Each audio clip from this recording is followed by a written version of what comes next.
ക്ഷമ ഒരു മഹത്തായ പാഠമാണ്. പറഞ്ഞും കേട്ടുമല്ല, പരീക്ഷിച്ചു തന്നെ പഠിക്കേണ്ട ഒരു വലിയ പാഠം. ദേഷ്യത്തിൻ്റെ ഒരു നിമിഷം ക്ഷമിച്ചാൽ ദുഃഖത്തിൻ്റെ 100 ദിവസങ്ങളിൽ നിന്നും രക്ഷപ്പെടാം.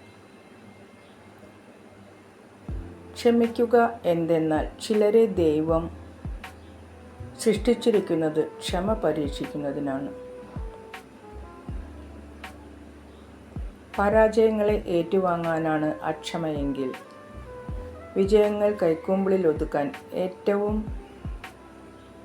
കൂടുതൽ പങ്കുവഹിക്കുന്നത് ക്ഷമയാണ്.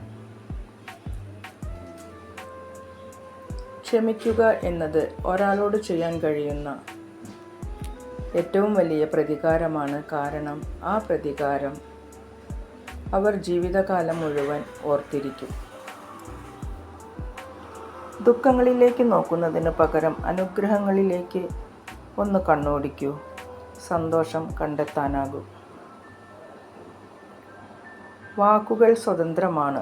നിങ്ങൾ അവ എങ്ങനെ ഉപയോഗിക്കുന്നു എന്നതാണ് നിങ്ങൾക്ക് ചിലവേറിയത്. നന്മകൾ നേർന്നുകൊണ്ട് എല്ലാവർക്കും ശുഭരാത്രി. Good night.